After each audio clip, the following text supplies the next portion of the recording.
Kwanza leo inabidi tuongelee mada ya aina ya mavazi au mada ya kuongelea kwanza mavalio fulani. Na mimi nafahamu watu wengi sana kimaisha huaga wanajitesa nafsi na kujitesa mwili wao kwa kuwa mavalio ambao wanayovaa hayastahili jinsi walivyotaka wawe. Ngoja kwanza mimi nikwambie kwamba sisi tunavaa ili tufiche mwili, lakini hatuvai ili kwa ajili ya maonyesho fulani. Na kuna watu fulani eti unasikia kuna style fulani ambazo hawezi vaa, hawezi ishi nazo kwa kuvaa nazo. Najiuliziaga sana wale watu kwa nini hivyo na kipi ambacho kimewakuta wawe na hizo style fulani ambazo hazieleweki. Ngoja kwanza mimi nikwambie, mavazi hayapo kwa ajili ya fashion. Watu wengi wamejidanganya.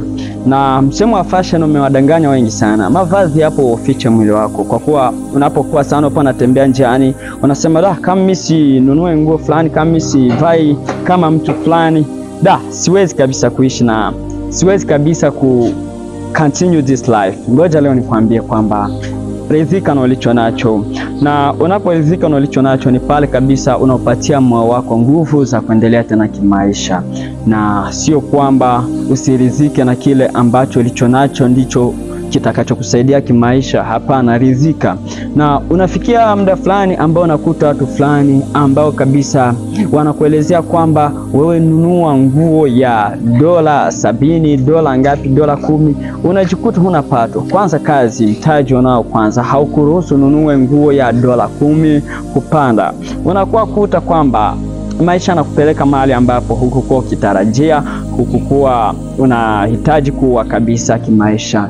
Lakini ngoja mimi nikwambie, nikuonyeshe kwanza experience fulani, okay? Tulia. Na mimi nipo hivi, okay? Unaona mwili wangu? Unaona? Hauoni? Unaona tu nguo tu yanaficha mwili, okay? Na ngoja nikupige experience fulani tena.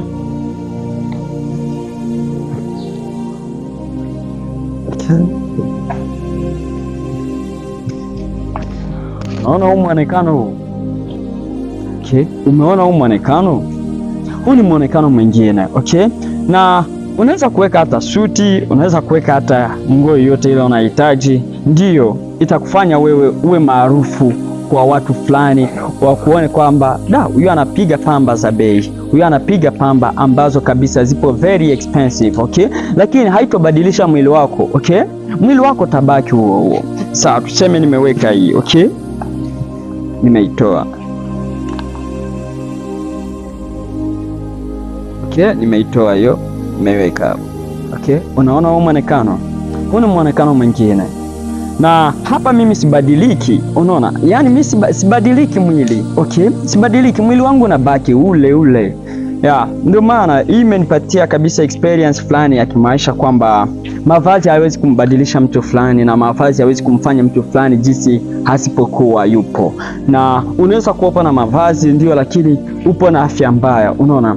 Na unaweza kuwa huna mavazi ya kutupia kama vile pamba za kutupia, lakini utakuta kwamba afya yako ipo very smartly. Na kikubwa ambacho tunachokipambania kwenye dunia, naomba ufahamu, ni kuwa na afya njema na kumwabudu Mungu na kuishi kabisa kwenye maisha ambayo yatakayokufanya wewe usiwe mtu ambaye atakuwa negotiation kwa watu fulani. Yaani usiende kabisa kwa kualilia watu fulani, kuhitaji msaada fulani, kwa sababu utakuta mimi nguo yangu sitosheki na acha niende kumlilia mtu fulani anikabisi pamba fulani, nitupie pamba fulani, niende cheche na hii pamba fulani, niende nikamsimamisha demu fulani na hii nguo fulani. Hiyo itakupushi sana kimaisha na itakuletea sana ugumu wa maisha, unaona? Ndio utaenda kumwazima kwenye pamba zake, ndio utapigia pamba, utatoka smart, kila mtu njiani atasema ni wewe. Lakini fahamu kipi umebadilika kisha mrudishia nguo yake, okay? Shairudishia hiyo nguo. Kipi ambacho umebadilika? Kama vile mwili wako umebadilika nini? Heshima za bure mtaani. Kama jinsi nakumbuka msanii ambaye uaga alikuwa akiitwa Mkali, alisema kwamba kwa sababu za sifa za kijinga jana nusu nife, unaona?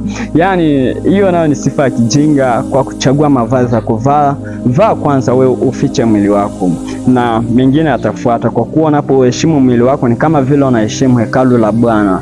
Ni maandiko matakatifu na sio mimi ndo nimesema, ni Bible. Kwa hiyo heshimu sana mwili wako na usiheshimu mavazi. Wengi wanaheshimu mavazi kuliko kuheshimu mwili zao. Tazama kwanza unapopita mtaani, okay? Unakuta wadada fulani wameweka nguo zao, wamezichana nguo zao, wanavaa nguo za kuonyesha mapaji, okay? Hiyo ni promotion, ni fashion. Hapa imekuwa fashion, ni promotion, wanafanyia mwili yao promotion, okay? Wewe sio kama vile wewe mtu wa kufanyizia mwili wake promotion, okay? Kwa mtu wa kuuficha mwili wake, na unapoficha mwili wako ni pale ambapo unaenda kukaribisha kabisa Roho Mtakatifu na kuingia ndani mwako, na itakuletea sana mafanikio, kwa kuwa wewe hauishi kwa fashion ya mtu fulani. Kwa kuwa umeona mtu fulani, wengi wanakuaga hivi, ngoja nikwambie, wengi wanakuaga hivi kwa sababu mtu fulani alitupia pamba fulani, nao natamani ununue hiyo pamba. Ufahamu huyo mtu alifanya nini, ufahamu alifanya kazi gani, ufahamu yupo na issue gani, ufahamu yupo na mtaji gani, yupo na kazi gani, ufahamu, okay?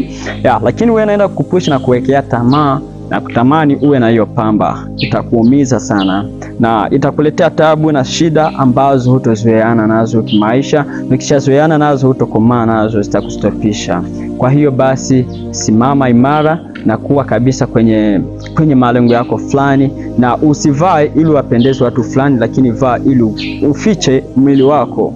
Kwa hiyo sijui upo na mimi.